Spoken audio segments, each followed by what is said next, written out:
Glad you gentlemen could join us. We are officially recording, and I have 10 o'clock on my computer right now, so we will call the Grant County Board of Commissioners to order on the 20th of April, and recognize that we're indeed doing business. Let's have a word of prayer, and we can actually, Ron, if you want to, you can lead us in the pledge after prayer. How's that? I'll do that. Okay. All right, let's pray.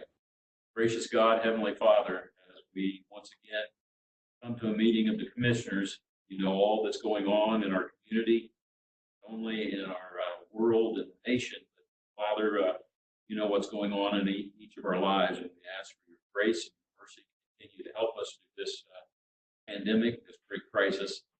We thank you for continued leadership by all those that are present. We ask that you continue to bless us as we work on behalf of the system, as we do business this day. I pray in your precious name.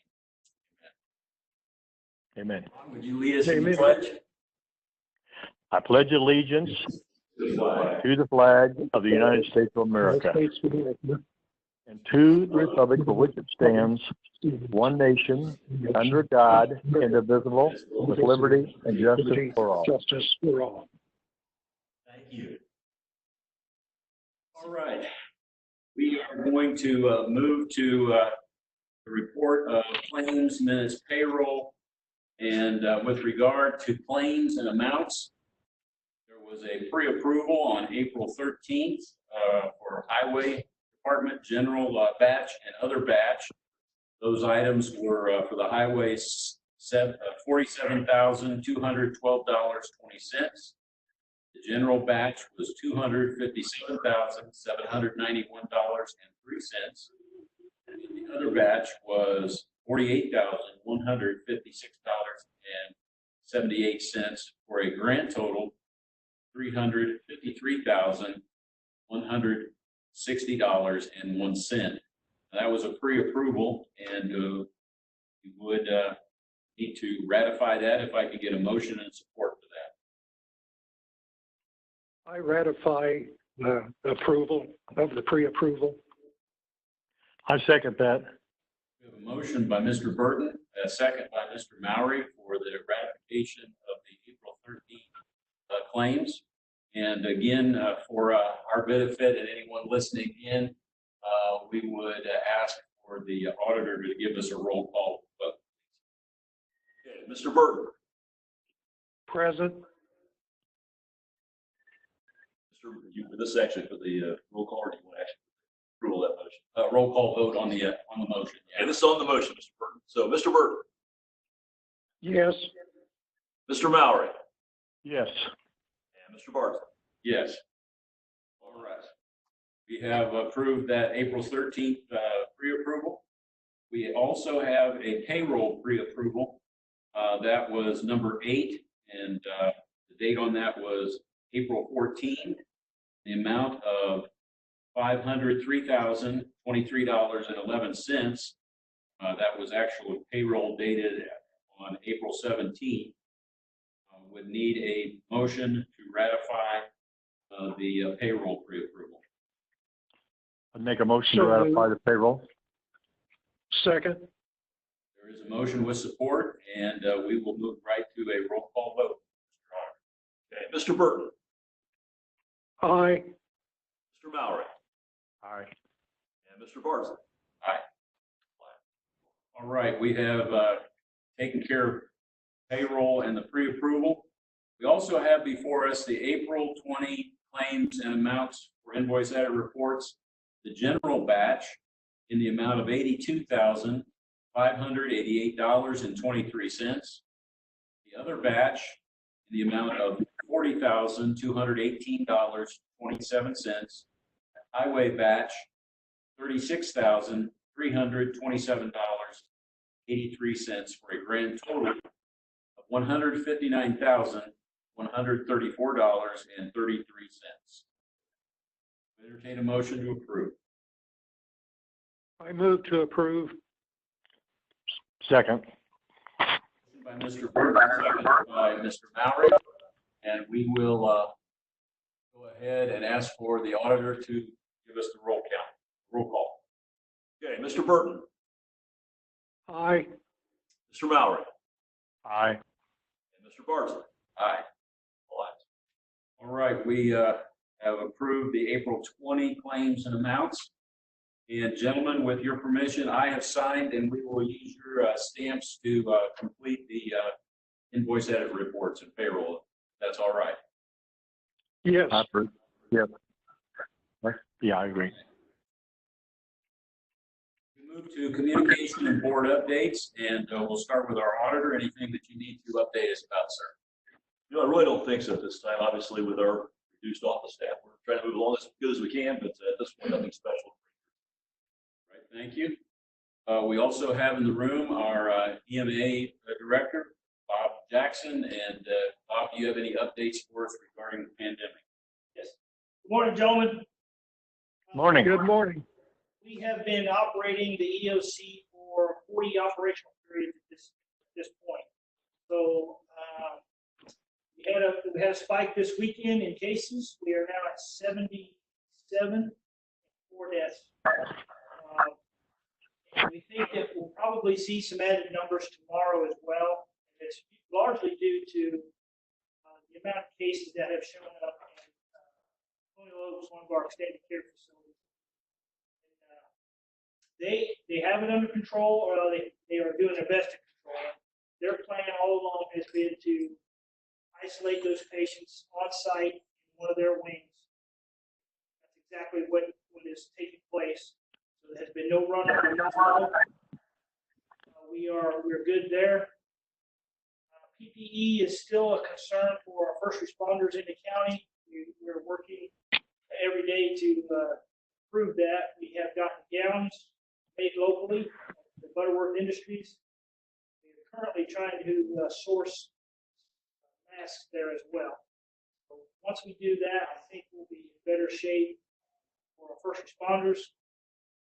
Moving forward with that, but everything else in the county seems to be holding its own very well. We'll continue on planning. Any questions, gentlemen, that you have for Bob Jackson at this time? Mark, some of what Bob said kind of cut out. Did he discuss, or have you discussed with Bob the conversation we had last night? I have not, and if you want to just ask him any questions about how things leak or whatever, you go right ahead. Okay, Bob, if you can hear me, I was advised last night there was a press release regarding the one of the nursing homes. Are you familiar with that? Yes. Okay, was that communicated to you? The press release from the nursing home, what you're asking? Yes. Yes. That was not directly sent to me, no. I wonder, I would just for matter of clarification, would it not be to our advantage if that had been reported to Dr. Moore and to you, or is that asking too much? No, I'm completely on board with you there. I would have hoped that is the way that would have went. That being a private entity, I don't really have a lot of control with that. We were careful not to put their information out ahead of them. We did speak earlier, Mark and I did earlier in the day, that we didn't feel that was really our place to do. However, once the press gets a hold of it, we won't lie to them either. We'll tell them what we know to be true. But so I was glad actually that they did put a press release out, but I do wish that we had gotten an advanced copy of that for sure. Yeah, I agree with that. I knew that it was being discussed by some people in the community, and I would think that, or would hope in the future, that maybe Dr. Moore would be notified for sure, and yourself, and then you can handle it internally or however you choose. Yeah, and I have, they called me back. I'm going to have some conversation with that facility today, and I will reiterate that today. Okay, thank you. things that I discovered yesterday listening to the president's press conference with regard to Corona is that one of the doctors indicated that private institutions like we're talking about, their first priority is to report to CDC Direct, which I was unaware of. And it seems like they may have been doing what they were told, but at the same time, didn't keep that communication open necessarily with the local officials. And so we just need to make sure that those channels of communication are open and the information is flowing both ways. Yeah, if possible at all, Mark, I would try to encourage communicating with Bob, yourself as president of the commissioners, and of course with Dr. Moore, and then you can handle it as we have with all of the information. Questions?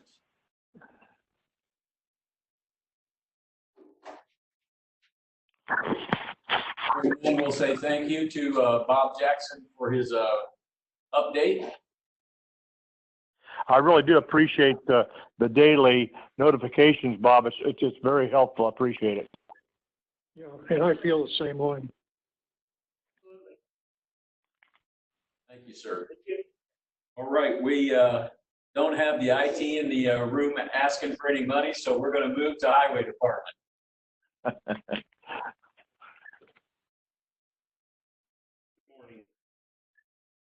Hi, Dave. Good morning. Update you on asphalt prices. We had 2 vendors, and actually we had 3 that submitted that I could never find the bid results. The other one, they electronic them and somebody signed for them, but I've looked and looked, auditor's office, commissioner's office, everything else. So I'm not too worried about it. He wasn't the lowest bid anyway. Product we use the most is 80/90. Asphalt materials was $1.44 a gallon. Marathon Petroleum was $1.44 a gallon. I'd like to recommend that we go with asphalt materials. We've had trouble in the past with Marathon on trucking and the quality of material, so I'd like to use asphalt materials. Then I would. another product that we use is dust day oil. And actually, I'd like to use the vendor that did not get his in, or I could not find. The name of that company is called K-Tech. It's $1.33 a gallon. And I don't use.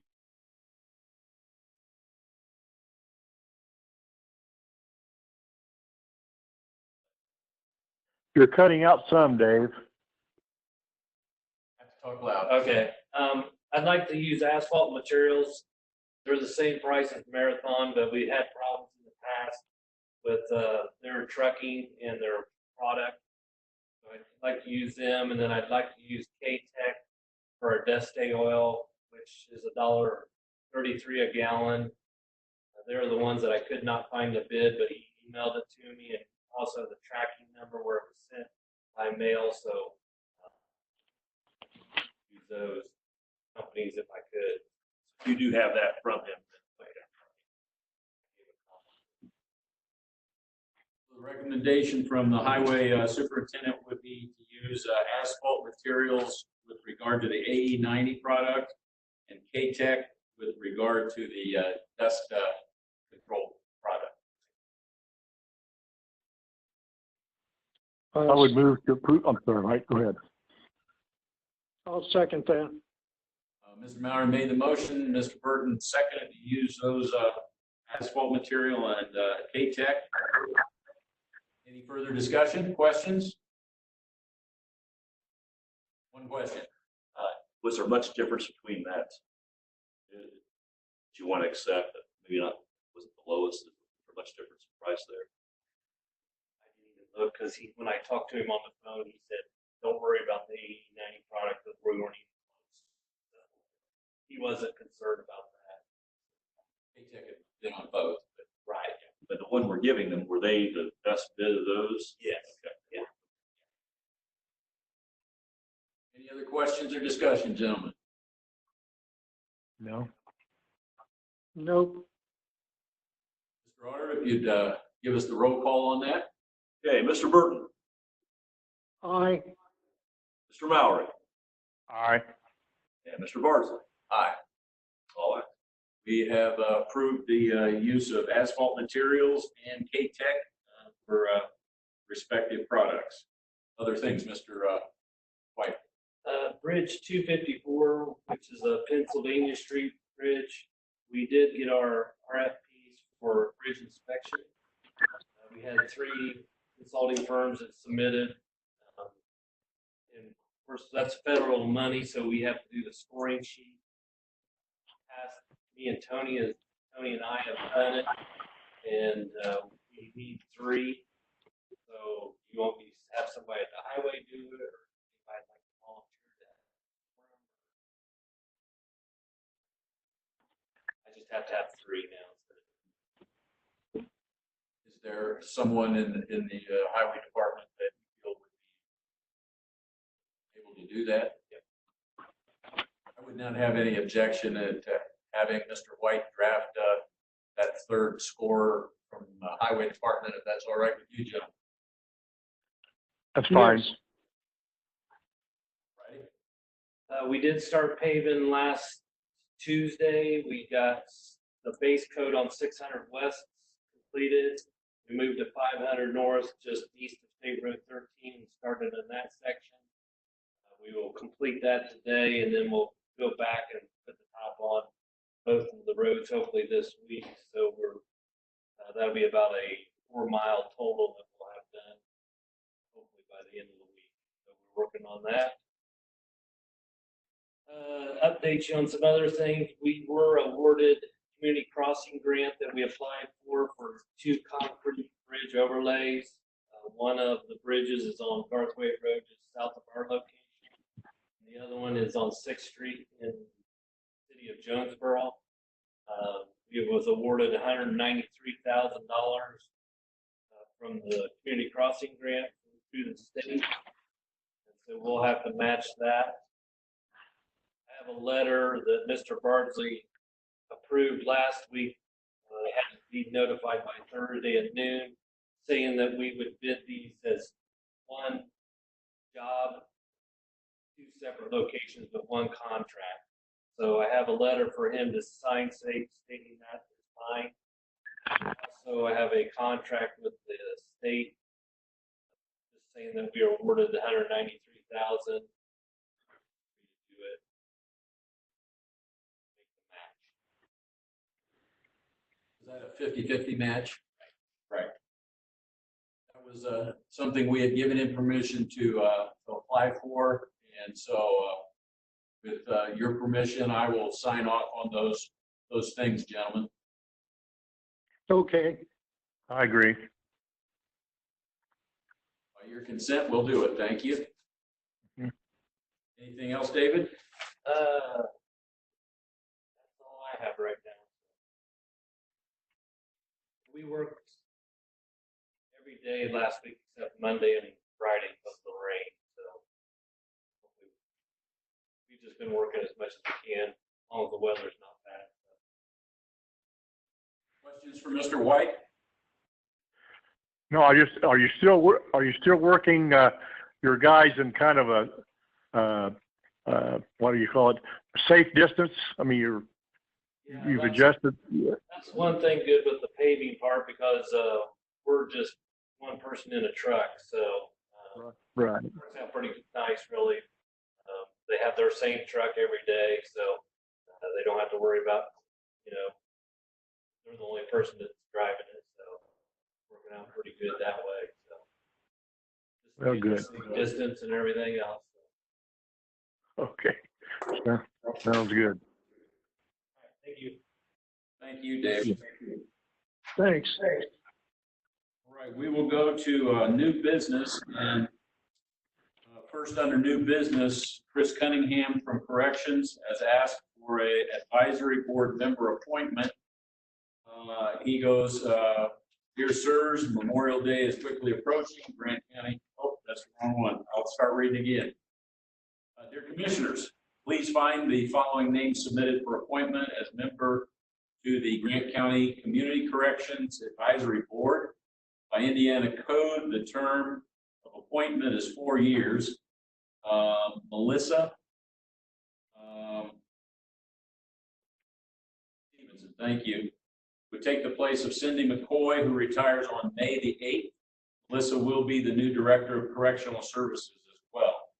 And so we are asking for her to be the new appointee replacing Cindy McCoy. Any questions on that? No? No. We would need a motion to appoint Melissa Stevenson to the Community Corrections Advisory Board and vote on that, gentlemen. So move. Second. Motion by Mr. Mowry, second by Mr. Burton. Any further question? Mr. Auditor, if you'd read the roll, please. Sure. Mr. Burton, Aye. Mr. Mowry, Aye. and Mr. Bardsley. Aye. All right, we will make proper notification, and thank you for that, gentlemen. Second item under new business, Grant County American Legion Post. We have their annual request to help support flag purchases for Memorial Day. They are requesting $1,800, and that just happens to be the amount that we budget every year for them. So we need your permission to release those funds. So moved. Second. Motion with support to release the funds of $1,800 to the American Legion for flag purchases. Any questions? No. Hearing No. none, Mr. Auditor, would you give us the roll call? Sure. Mr. Burton, Aye. Mr. Mowry, Aye.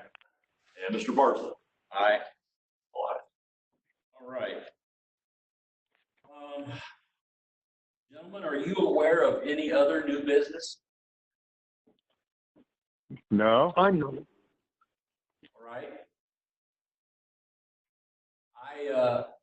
I will be sending you, if you have not received already, from the White House guidelines for opening up America again.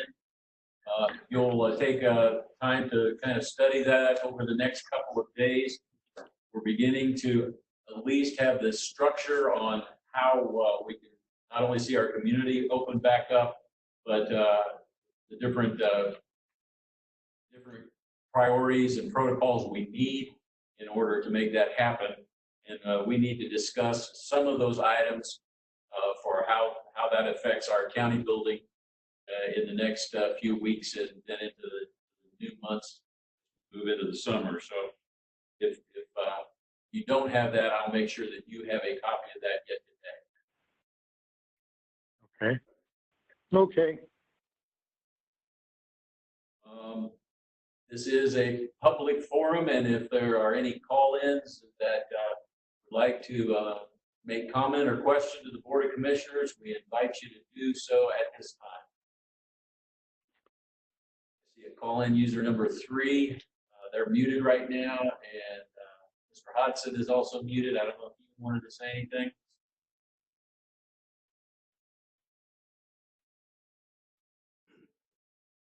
Okay. Comment by our auditor. Just, I guess, a quick comment regarding property tax payments for the spring. As you might know, the treasurer has mailed the tax statements, spring payment, spring installment.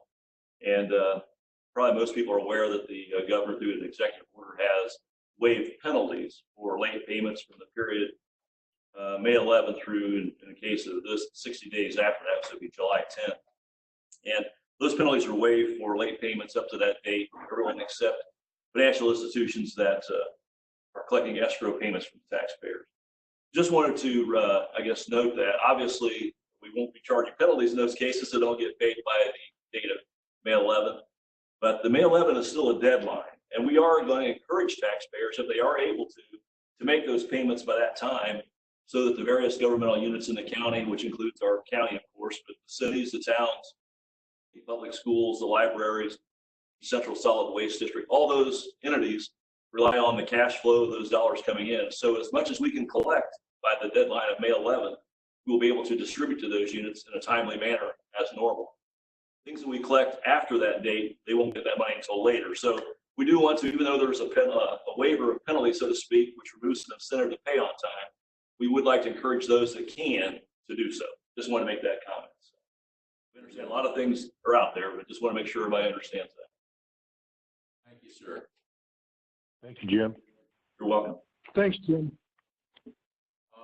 Just a follow-up. We are continuing this process during the pandemic. We will have our next meeting on May the 4th. And as always, we are limiting the number of attendees to 10. Please feel free to join us via the WebEx. You can find that information on our site. For more information at grantcounty.net. If you have any questions, feel free to call in about that. We can update anyone that needs access or codes. Gentlemen, any other comments today? I just want to hats off to Kevin and Justin for setting all this up and keeping us involved. Yes, thank you. Gentlemen, I believe that we have come to the conclusion of our meeting today. If you are willing and ready, I will call us in recess. Okay. Approved. All right, we are in recess. Thank you. Okay, thank you.